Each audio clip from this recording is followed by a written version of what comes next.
शाहिद साहब, स्पिन हमें फेवर कर रही थी। सेकंड जो टेस्ट मैच था हमने उसकी बदौलत जीता, लेकिन इंग्लैंड ने बनाए 267 और पाकिस्तान ने 3 विकेटों के नुकसान पे 73 बनाए। सो ये कहाँ जाता आप मैच देख रहे हैं, जो स्कोर बन रहा है उसको देखते हुए? देखिए, टीमें हालात के हिसाब से, सामने वाली टीम के स्कोर के हिसाब से अपनी प्लानिंग करती हैं। पाकिस्तान को कम से कम 100 रन की लीड लेनी होगी, यानी 370-380 रन बनाने होंगे। अगर इंग्लैंड लीड ले गया 50-60 रन की तो पाकिस्तान के लिए बहुत ऐसा हो पाएगा शायद भाई? वैसे आप ये हकीकत को मद्देनजर रखते हुए जिस तरह से बॉल पहली इनिंग्स में जब इंग्लैंड बैटिंग कर रहा था, लो रह रहा था, और जिस तरीके से बाउंस भी नहीं था और पेस भी नहीं था इस विकेट में, आपको लगता है कि यहाँ पर 300 हो पाएंगे? अभी ऑलरेडी हमारी विकेटें जितनी गिर चुकी हैं। देखिए, हो पाएंगे या नहीं हो पाएंगे तो पाकिस्तान के बैट्समैनों के हाथ में है, लेकिन बनाने पड़ेंगे। मैं ये नहीं कह रहा कि बना लेंगे, मैं ये कह रहा हूँ बनाने पड़ेंगे।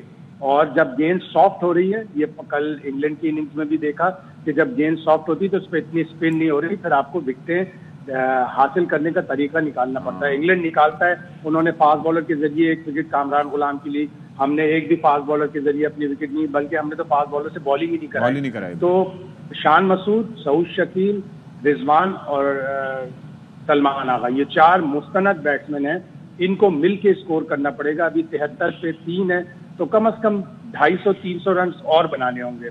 बना पाएंगे ये मुझे शायद साहब, पहले रोज 13 विकेटें जो गिरी, अब इसकी अगर हम मिसाल लें तो आगे मजीद स्पिन होना है। पहले दिन, दूसरे दिन, तीसरे दिन सिचुएशन चेंज होती जाएगी, तो ये स्कोर कहाँ जाके रुकेगा? मतलब स्कोर तो बन ही नहीं पा रहा है। देखिए, बजाय तो ये लग रहा है कि स्कोर बनाना मुश्किल है, लेकिन जब आप अपने आप को अप्लाई करते हैं, जब गेंद सॉफ्ट होती है तो इस पर खेलना आसान हो जाता है। कल जेमी स्मिथ ने बताया, जब गेंद सॉफ्ट हुई, इतनी टर्न नहीं हो रही थी, उन्होंने 6 छक्के लगाए, 5 चौके लगाए। जो बेस्ट बॉलर था साजिद, उसको 4 छक्के और 5 चौके लगाए। तो बैटिंग करना इतना मुश्किल नहीं होता जब आप अपने आप को अप्लाई करते हैं। इसीलिए टेस्ट क्रिकेट को चैलेंज ऑफ योर स्किल्स करार दिया जाता है, टेस्टिंग योर स्किल्स करार दिया जाता है। अभी इंडिया और न्यूजीलैंड का टेस्ट मैच हो रहा था बेंगलोर में, जिसमें इंडिया की टीम पहली इनिंग्स में 46 रन पर आउट हो गई, लेकिन दूसरी इनिंग्स में उन्होंने 10 गुना ज्यादा स्कोर किया, 462। तो ये अपने आप को अप्लाई करने की बात होती है। और उसके अंदर एक पहलू ये भी देखिए ना कि 400 पर उनके 3 ही आउट थे, and they lost the rest of the wickets on just 60 odd runs. और अगर वो 100-150 और कर लेते तो they could have one the match probably.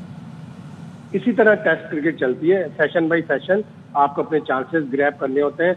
India अगर 400 रन बनाने के बाद 50-100 रन और बना लेता तो वो टेस्ट मैच जीत जाता है। इसी तरह पाकिस्तान को यहाँ पहली इनिंग्स में लीड लेना जरूरी है। शायद साहब, जो विकेट जिस तरीके से प्रिपेयर की गई थी और मुल्तान की विकेट के निस्बत, आपने इसमें क्या फर्क देखा? कितना डिफरेंस है? इसको काफी सुखाया गया है, काफी ड्राई किया गया है, एक तरह से मैन्युफैक्चर किया गया है। पिंडी की जो पिच की हेयत होती है, जो उसकी साफ होती है, वो फास्ट बॉलर्स को मदद करती है। शुरू के 1-1.5 दिन बैटिंग को मदद करती है, और ये हमने पिछले 3-4 साल में देखा है। लेकिन इसको बनाया गया, इसको काफी रोल किया गया, खुश्क किया गया, दोनों तरफ पंखे लगे हुए थे बड़े बड़े साइज के, और उनमें इतनी गर्म हवा निकल रही थी कि अच्छी अच्छी चीज सूख जाती है। तो ड्राई तो है पिच, और इसकी हेयर चेंज करने की कोशिश की गई है, लेकिन इसके बावजूद अगर कोई बैट्समैन अपने आप को अप्लाई करेगा तो यहाँ स्कोर कर सकता है। सेंचुरी बनाना भी इतना मुश्किल नहीं होगा, लेकिन अपने आप को अप्लाई करना होगा। तीनों बैट्समैन जिस तरह आउट हुए, अब्दुल्ला शफी, पिछली 11 इनिंग्स में उनके 3 डबल फिगर हैं, जिसमें 1 सेंचुरी भी है, लेकिन वो 1 सेंचुरी बनाते हैं तो उसके बाद 4-5 लो स्कोर होते हैं। यही शान मसूद का हाल है, यही सऊद शकील का हाल है। एक अच्छा प्लेयर जो इस टीम में चल रहा है बहुत अच्छे से, वो सलमान अली आगा है।